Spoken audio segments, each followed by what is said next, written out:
여러분 안녕하세요. 오늘 2021년 하반기 인생대학 그리고 조회 공동체 강의를 시작하겠습니다. 기도하시겠습니다. 하나님 아버지, 2021년 하반기를 지나면서 함께 인생대학과 조회 공동체가 함께 모여서 주의 말씀을 생각하고 우리 자신을 돌아보는 시간을 갖고자 합니다. 이 시간 성령께서 깨닫는 마음을 더하여 주셔서 우리의 삶에 유익한 시간 될 수 있도록 주장하여 주시옵소서. 예수님의 이름으로 기도하옵나이다. 아멘. 오늘 저에게 주어진 제목은 튠업.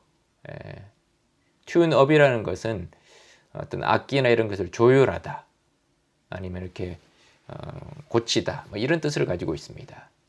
비대면 시대, 코로나19가 장기간 지속되면서 우리의 삶에 그런 조정해야 될 것, 조율해야 될 것들이 무엇인지 한번 생각해 보고자 합니다.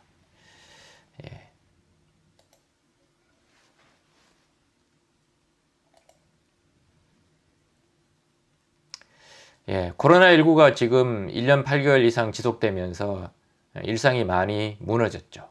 그리고 굉장히 우리의 삶이 많이 변화가 되었습니다. 집콕이라는 단어도 생겼습니다. 집에 콕 박혀 있다 그래서 집콕이라는 단어가 생겼죠. 그리고 돌밥, 돌아서면 밥, 돌아서면 밥. 남편은 재택근무하고 아이들은 집에서 온라인 수업하고, 그러다 보니까 하루 종일 집에만 있다 보니까 주부들은 정말 돌아서면 밥, 돌아서면 밥, 그렇게 보내게 되었습니다.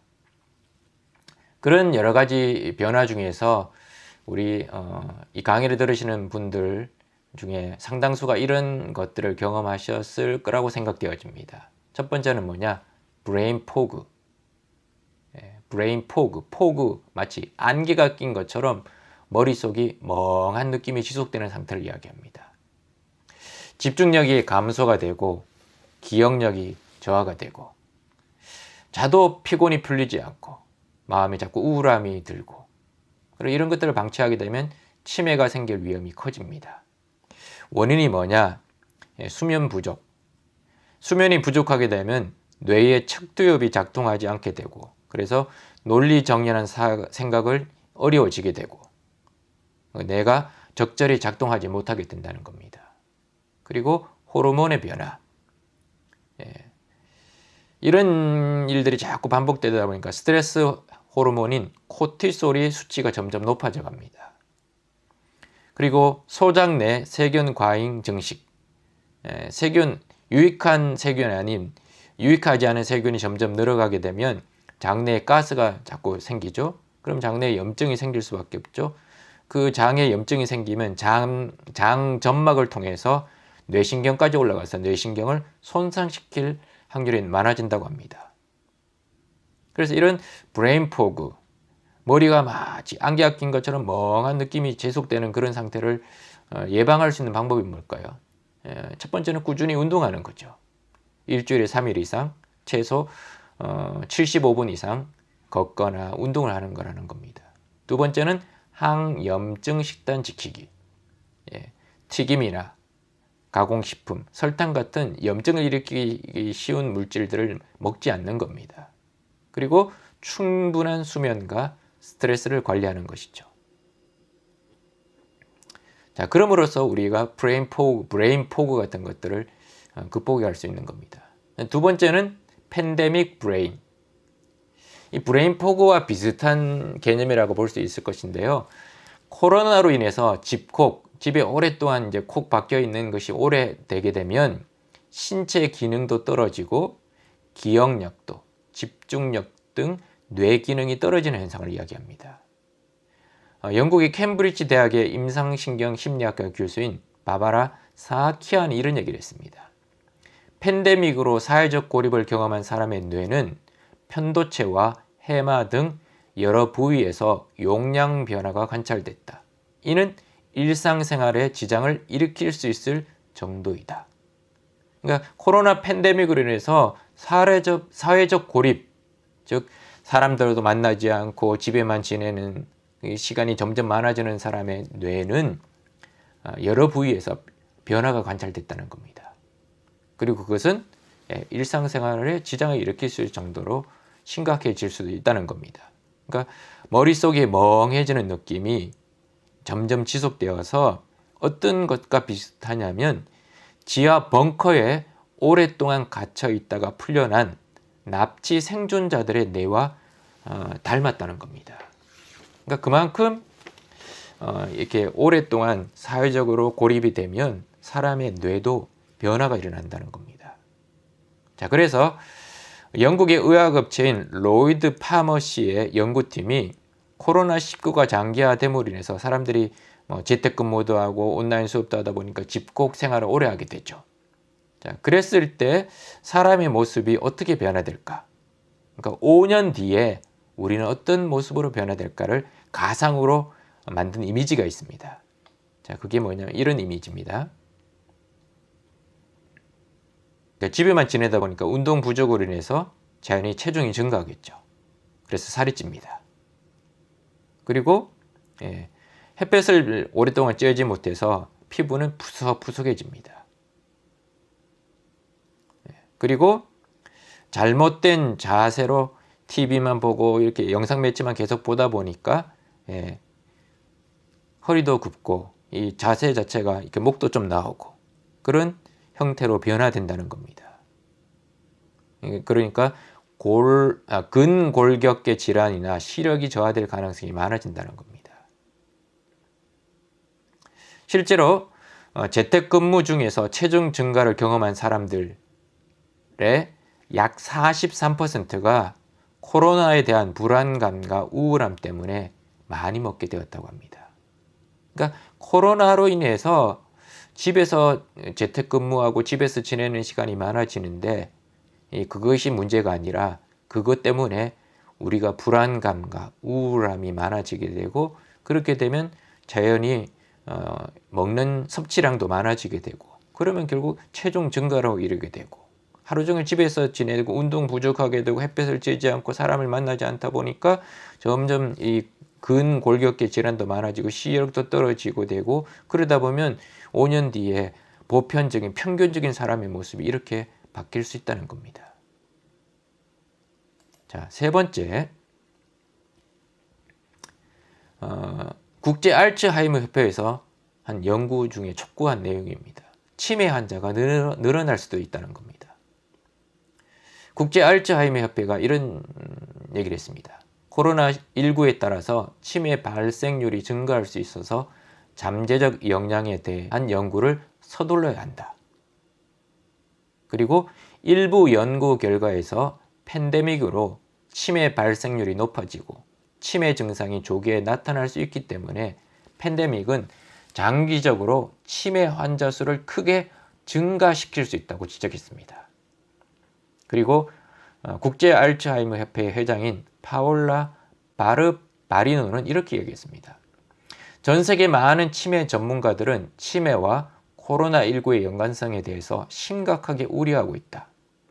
우리는 세계보건기구, WHO, 정부, 연구기관들이 다가오는 치매 유행병에 더 이상 시달리지 않도록 우선순위를 정하고 이 분야의 연구에 더 많은 자금을 투입할 것을 촉구한다고 이야기했습니다. 코로나19가 치매를 일으킨다. 그런 직접적인 어떤 연구 결과를 말하고 있지는 않습니다. 그렇지만 이 코로나 팬데믹이 지속되면 지속될수록 오래되면 오래될수록 이게 자연스럽게 치매 발생률이 높아질 수 있고 치매 증상이 조기에 나타날 수 있다는 겁니다. 왜냐? 사람들을 만나지 않기 때문에 사회적 관계가 고립되기 때문에 그렇다는 겁니다. 이 코로나19 팬데믹이 1년 8개월간 지속되면서 참 우리의 삶을 참 일상을 많이 깨트렸습니다. 무너지게 했습니다. 사람을 만나는 것이 옛날에는 너무 당연하고 너무 쉬운 일이었는데 사람을 만나는 것이 너무 힘들고 불안하고 걱정이 됩니다. 그에 따라서 우리의 삶이 참 많이 힘들어져 가고 있습니다. 우울해져 가고 있습니다. 그래서 코로나 블루라는 말도 생겼죠. 코로나로 인한 어떤 우울함 이런 걸 이야기하는 거죠. 자, 이럴 때 우리의 관계를 한번 다시 생각해 봐야 됩니다.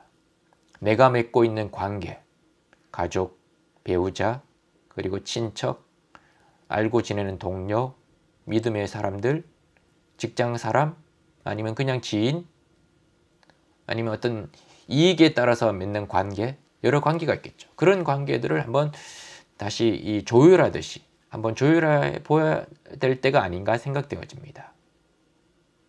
자, 이제 본격적으로 강의에 들어가겠습니다.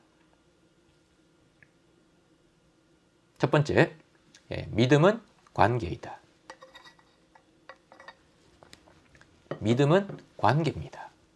믿음은 어떤 형이상학적인 관념도 아니고 믿음은 이념도 아닙니다. 믿음은 관계입니다. 자, 미국이 원자폭탄을 일본에 이제 떨어뜨렸죠. 그런데 사실은 그 천황이 살고 있는 것은 교토, 천황궁을 떨어뜨리면 되는데 왜 굳이 교토가 아닌 히로시마에 이 원자폭탄을 떨어뜨렸을까요? 그 이유가 뭘까요? 이유는 간단합니다. 그때 당시 전쟁 장관이었던 헨리 스팀슨이 교토시와 일본 천황이 있는 그 교토와 개인적인 관계가 있었기 때문입니다. 이 스팀슨은 1926년에 교토로 신혼여행을 갔다고 합니다. 그리고 그 교토에서 있는 왕궁이라든지 일본의 예술 문화를 보고는 너무 좋아한 겁니다. 사랑에 빠진 겁니다. 그 문화를 너무 사랑한 겁니다. 원래는 교토가 원자폭탄의 첫 번째 관역으로 지목이 되었었습니다. 그런데 스팀슨이 트루먼 대통령에게 건의한 덕분에 이 교토가 원자폭탄이 떨어지지 않고 히로시마에 떨어지게 된 겁니다. 그러니까 자신의 어떤 개인적인 관계 때문에, 개인적인 어떤 선호도 때문에 원자폭탄이 교토가 아닌 히로시마에 떨어지게 된 겁니다. 한번 여러분 생각해 보십시오. 우리 삶도 개인적인 관계들 덕분에 또는 이익을 보기도 하고 어떤 좀 손해를 보기도 합니다.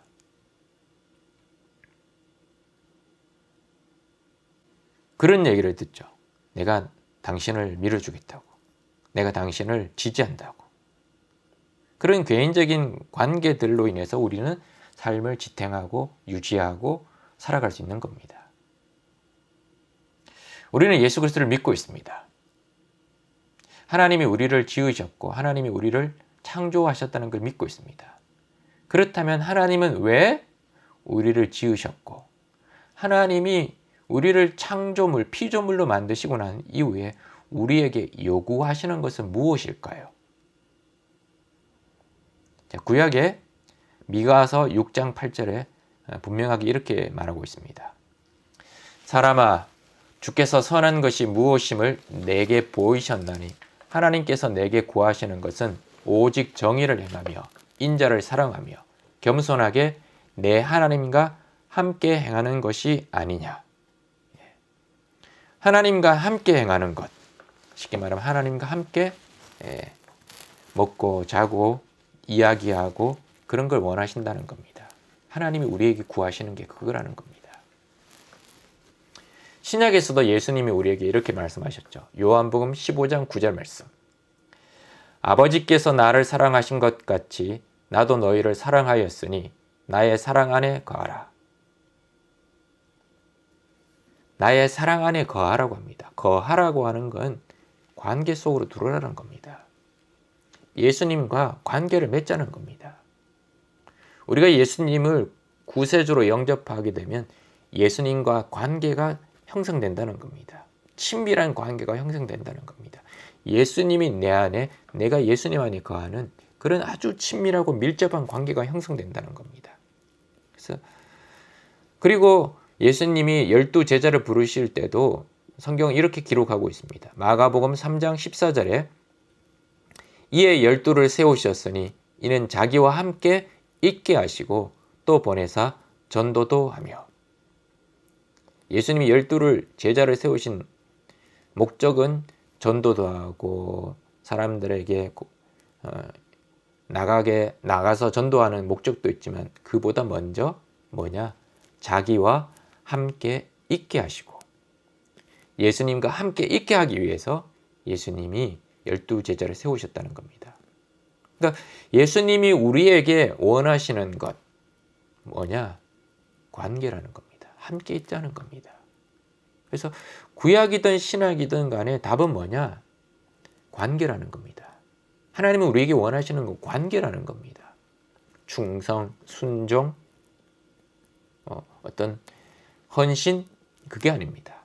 관계라는 겁니다. 친밀하고 싶다는 겁니다. 함께 이야기하고 싶다는 겁니다. 알고 싶다는 겁니다.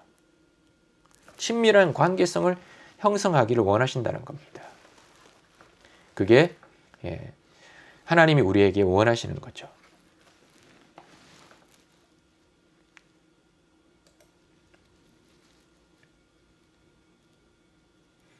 그래서 하나님은 우리를 사랑하셔서 관계 속으로 우리를 부르고 계십니다. 믿음은 사실 어떻게 보면 관계입니다. 하나님이 우리를 사랑하셔서 하나님 아버지와 하나님의 양자, 예수 그리스도 통해서 양자됨을 이루기 원하신다는 겁니다. 그래서 하나님은 우리를 사랑하셔서 독생자 예수님을 통해서 우리와 관계 맺기를 원하신다는 겁니다. 이게 믿음이라는 겁니다. 이게 신앙이라는 겁니다. 예수 그리스도를 통해서 우리를 자녀 삼으셨습니다. 하나님은 우리의 아버지가 되셨습니다. 아버지와 아들, 딸의 관계가 되었다는 겁니다. 그러니까 그건 뭘 말하는 거냐? 관계를 맺었다는 겁니다. 믿음이라는 단어가 독일어에 보면 리벤이라는 단어를 씁니다.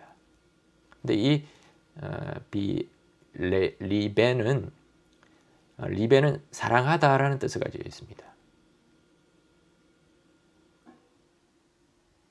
다른 말로 말하면 소중히 대하다, 사랑스럽게 여기다, 사랑하다는 뜻을 가지고 있습니다.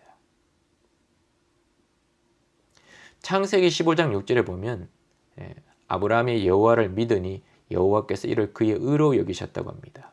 믿었다는 단어가 나오죠. 근데 이 믿었다는 단어는 거기다가 사랑하다, 소중히 대하다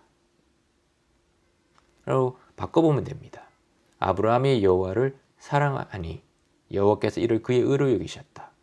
아브라함이 여호와를 소중하게 대하니 여호와께서 이를 그의 의로 여기셨다 라는 것을 냅니다. 그럼 믿는다는 게 뭐냐? 하나님을 사랑의 대상으로 의지했다는 뜻입니다.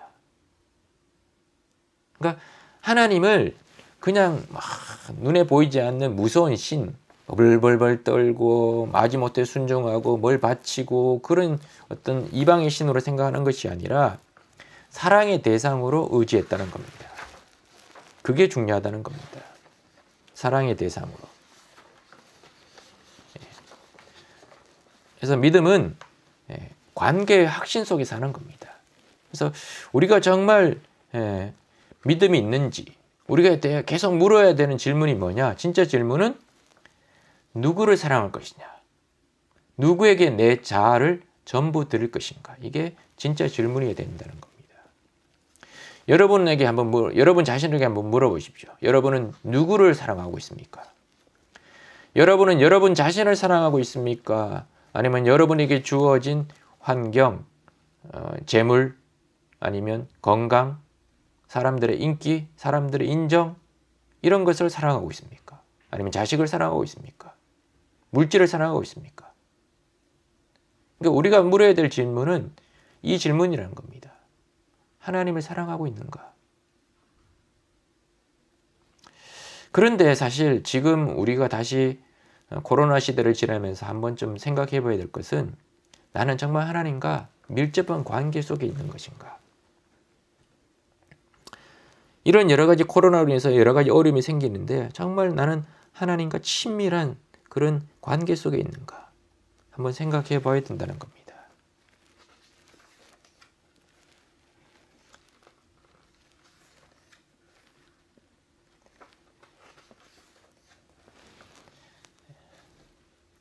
그래서 신앙은 결국 관계입니다. 십자가가 왜 십자가냐? 첫 번째는 수직적으로 하나님과 나와의 관계가 형성되었다는 겁니다. 예수 그리스도의 십자가를 통해서 죄 많은 인간이 죽을 수밖에 없는 내가 하나님과 연결되었다는 겁니다. 하나님과 화목하게 되었다는 겁니다. 그리고 두 번째, 예수 그리스도를 통해서 유대인과 이방인이 중간에 이 막힌 담이 허물어졌다는 겁니다. 그래서 십자가는 수평적인 관계, 이웃과 나와 너 관계도 회복되었다는 겁니다. 그게 십자가라는 겁니다. 관계가 회복된 걸 이야기하는 겁니다. 여러분의 신앙생활을 하시면서 관계가 회복된 사람들이 있습니까? 하나님과의 관계가 회복되었습니까? 그렇다면 여러분 주변에 있는 사람들과 관계가 회복되었습니까? 아니면 신앙생활을 하면서 관계가 전부 다 단절되고 있지는 않습니까? 만약 관계가 단절되고 있다면 사실은 어떻게 보면 우리가 신앙생활을 잘못하고 있다고 해도 과언이 아니라는 겁니다. 자, 그렇기 때문에 우리는 이 코로나 시대에 한번 우리 자신의 관계를 한번 다시 점검해야 됩니다.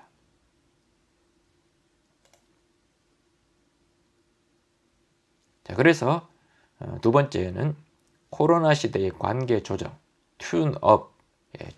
마치 기타나 피아노를 음이 틀어지고 했는 것들을 이렇게 조정하듯이, 조율하듯이 관계를 조율을 해야 된다는 겁니다. 어떻게 조율을 해야 되냐? 무엇을 조율을 해야 되냐? 생각해 보죠. 이 인생 2막, 후반전 인생 이런 여러 가지 테마에서 가장 중요하게 이야기한 게 이겁니다.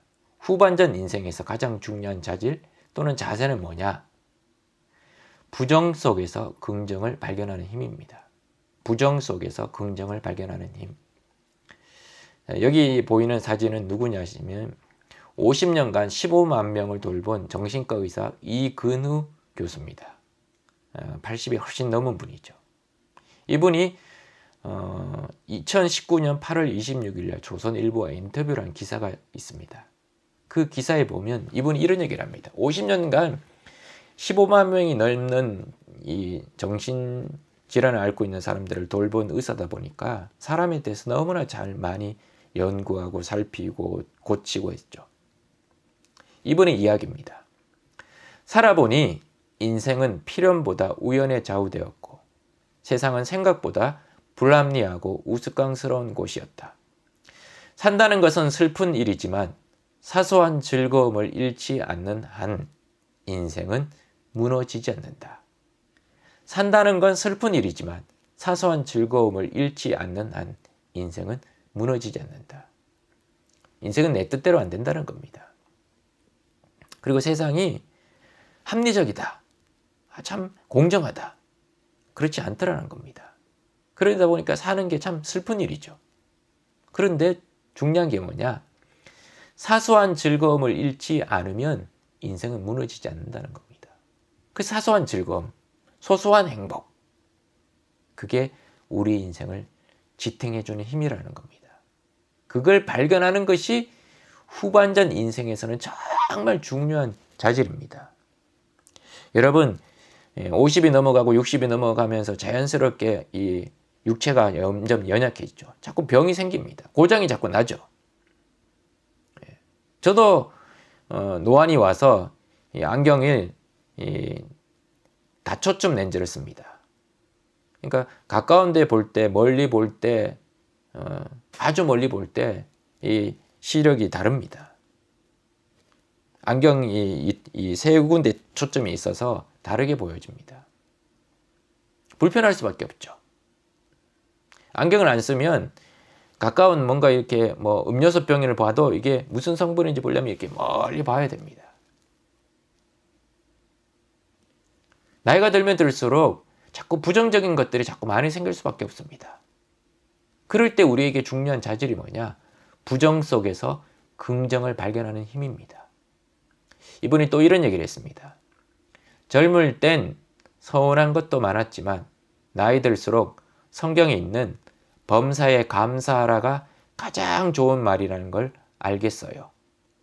억울했던 일들도 조용히 생각해 보면 다 감사의 창문이 열리는 소리였어요.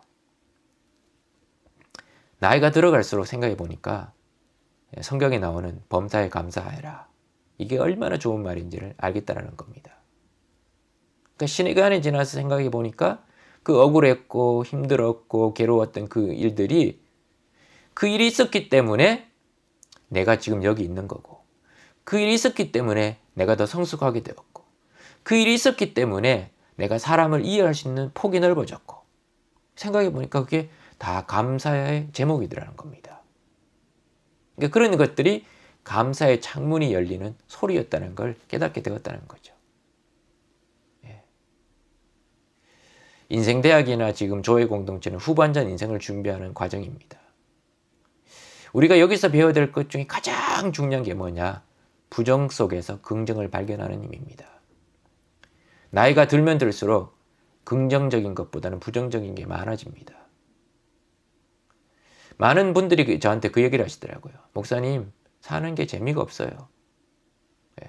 나이가 들면 들수록 재미가 사라집니다. 어릴 때는 친구들과 뭐 그냥 아무것도 안 하고 밖으로 들러 뛰어다녀도 너무 좋고 재미있고 행복했는데, 나이가 들면 들수록 그런 재미가 점점 사라집니다. 그럴 때 우리에게 가장 중요한 게 뭐냐? 그런 부정적인 상황이나 여건이나 사건 속에서도 긍정을 발견하는 힘입니다. 자, 이게 관계에도 중요한 요소입니다. 요한 크리스토프 아놀드라고 하는 분이 쓴 나이 드는 내가 좋다라는 책이 있습니다. 이 책에 보면 이 저자가 이런 얘기를 합니다. 병과 고통을 애써 피하려고만 하면 노년의 중요한 측면, 즉 고통이 지나는 속죄하는 힘을 놓치고 만다. 이 힘은 우리가 겪는 고통을 통해 다른 사람의 고통에 눈뜨게 하는 위대한 힘이자 고통을 겪는 우리로 하여금 하나님을 바라보게 하는 힘이다. 병과 고통을 피하려고 하면 정말 중요한 걸 놓친다는 겁니다. 고통이 주는 그 큰 힘을 놓친다는 겁니다.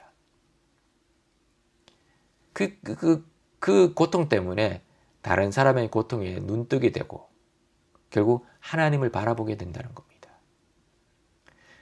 나이는 선물인지도 모른다. 하지만 나이가 선물이 되려면 하나님께 순순히 복종해야 한다.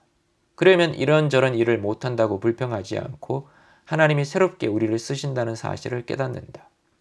하나님이 주시는 이 선물을 사용해서 다른 사람을 격려할 수 있다. 나이가 드는 것, 익어가는 거죠. 그게 선물이라는 겁니다.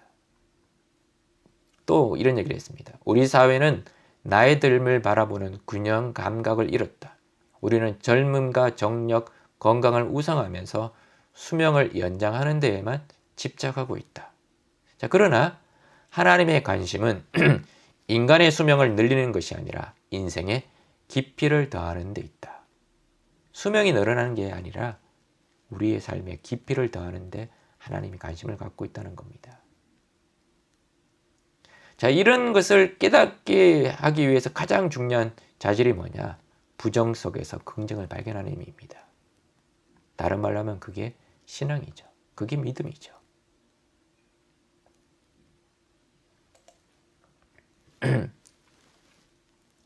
자, 두 번째, 이런 책이 있습니다. 50 이후 더 재미있게 나이 드는 법. 슬기로운 후반 인생을 위한 7가지 공식. 스벤 벨펠이라는 분이 지은 책인데요. 이분은 이 책에서 7가지를 이야기합니다. 건강하게 늙어가는 법 7가지. 첫 번째는 마음가짐, 그 다음 식사, 운동, 수면, 호흡, 이완과 휴식, 그리고 마지막 7번째 사회관계를 이야기합니다. 마음가짐이라는 건 아까 제가 처음 말씀드렸던 그 부정 속에서 긍정을 발견하는 힘, 그런 걸 이야기하는 거겠죠. 마지막 7번째가 뭐냐? 사회관계라는 겁니다. 그러니까 나이가 들어도요, 건강하게 늙고 아름답게 나이가 드는 사람들이 있습니다. 그 사람들의 여러 가지 공통점이 뭐냐? 관계를 잘 맺는다는 겁니다. 그 관계가 어떤 관계냐?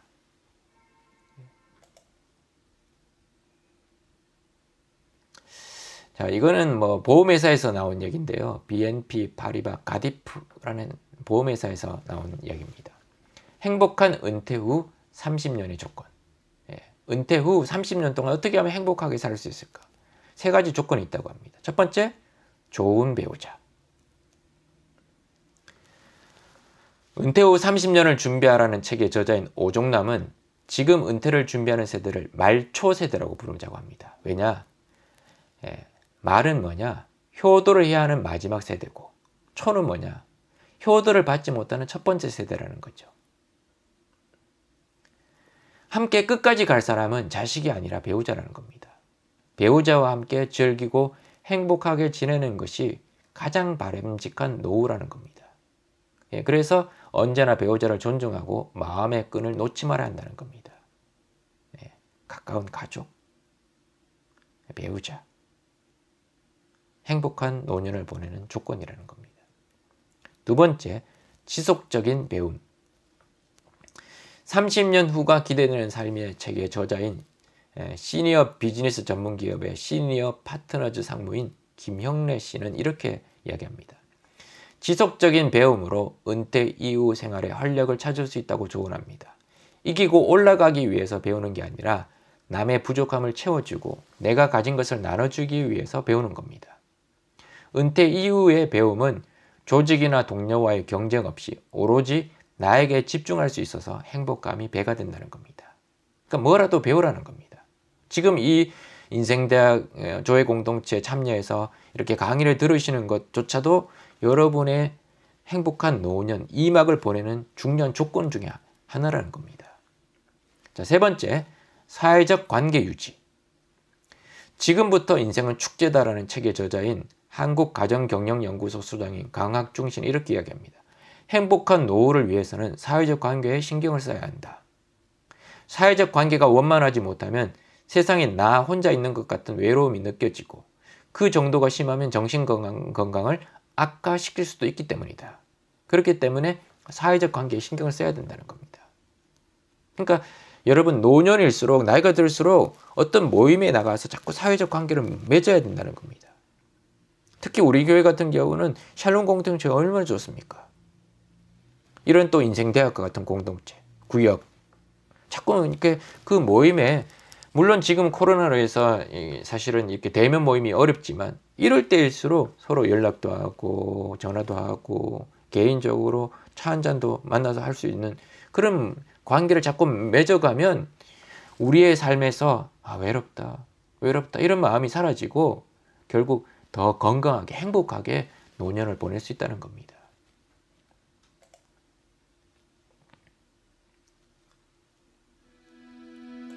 예. 그래서 영상을 하나 보여드릴 텐데 이 영상을 한번 잘 보시고 한번 생각해보는 시간을 가지셨으면 좋겠습니다.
여러분, 한번 생각해 보십시오.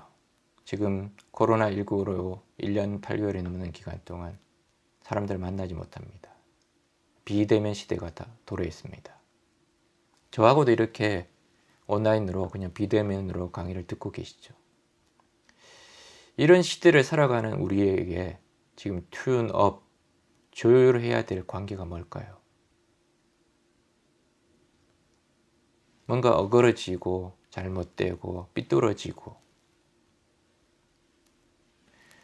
그런 관계 중에서 우리가 조율해야 될 관계가 뭘까요? 방금 전 보신 것처럼 우리가 첫 번째 조율해야 될 관계는 배우자와 가족입니다. 행복한 노년, 행복한 인생의 이막을 보내는 첫 번째 방법은 내 곁에 있는 사람을 더 사랑하는 겁니다. 내 곁에 있는 사람과 더 가까워지는 겁니다. 내 곁에 있는 사람을 소중히 여기는 겁니다. 두 번째는 어떤 관계를 튠업 해야 될까요? 새로 만나는 사람, 아니면 사업을 위해서 만나는 어떤 관계자, 내게 이익이 되고 유익이 되는 사람들과의 관계? 아닙니다. 비대면 시대에 사실 관계가 많이 깨어지죠. 근데 생각해 보십시오. 비대면 시대에 그래도 끝까지 관계가 이어지고 있는 사람들은 어떤 사람입니까? 지금 내 곁에서 나와 함께 마음을 나누는 사람들입니다. 쉽게 말하면 뭐 구역 식구라든지 공동체 식구라든지 나와 가까운 동료라든지 이런 사람들이죠. 사실은 그런 사람들이 내 인생에서 가장 중요한 사람들입니다. 내 인생에 정말 나를 더 풍성하게 해주는 사람들입니다. 그런데 우리는 쉽게 잊어버렸습니다. 늘 만날 수 있으니까. 뭐 일주일에도 너무 자주 만나니까 그걸 당연하게 생각했습니다. 근데 이 코로나로 인해서 비대면 시대가 오니까 당연한 것이 당연한 게 아니었습니다. 그게 어떻게 보면 은혜이자 하나님이 우리에게 주신, 나에게 주신 복이었던 거, 축복이었던 거죠. 그런 관계를 우리는 더 튠업, 조율해야 될 거라고 믿습니다. 여러분, 이 강의를 들으시고 지금 비대면 시대에 우리의 관계에 어떤 사람과는 관계가 끊어졌고 연락이 끊어졌고 어떤 사람과는 더 이상 만나지 않고 어떤 사람과는 더 이상 상종하지 않겠다고 생각하신 분들도 있을 겁니다. 그러더라도 한번 우리가 정말 이런 비대면 시대 속에서 내 인생을 더 건강하고 더 풍요롭고 행복하게 하기 위해서 내가 집중해야 될 관계가 뭘까? 많이도 말고 두 개. 첫 번째, 두 번째. 어떤 관계인가? 한번 생각해 보시고 그런 관계를 새롭게 조율해가는, 그래서 비대면 시대에도 우울감이 많아지고 뭐 팬데믹 포그, 브레인 포그, 팬데믹 브레인, 코로나 블루 뭐 이런 단어 속에서도 정말 하루하루 감사하고 작은 즐거움을 맛볼 수 있는, 그래서 인생이 정말 지금 순간순간에 감사하며 살아가는 우리 모두가 되었으면 좋겠습니다. 기도하시겠습니다. 아버지 하나님, 오늘 강의를 통해서 비대면 시대에 내가 맺고 있는 관계 중에서 튠업, 조율해야 될 관계가 무엇인지 다시 생각하게 하심을 감사합니다. 내 곁에 있는 사람, 내게 정말 소중한 사람, 나와 끝까지 함께 할 사람이 누군지를 잘 분별해서 그런 관계에 더 집중하는, 그래서 순간순간 내게 주신 그 관계 속에서 기쁨과 감사와 만족감과 즐거움을 회복하는 우리 모두가 될 수 있도록 인도하여 주시옵소서. 예수님의 이름으로 기도하옵나이다. 아멘. 오늘 강의를 끝까지 들어주셔서 감사합니다. 한 주간 동안 은혜 가운데 평안하시고 행복하시기 바랍니다. 감사합니다.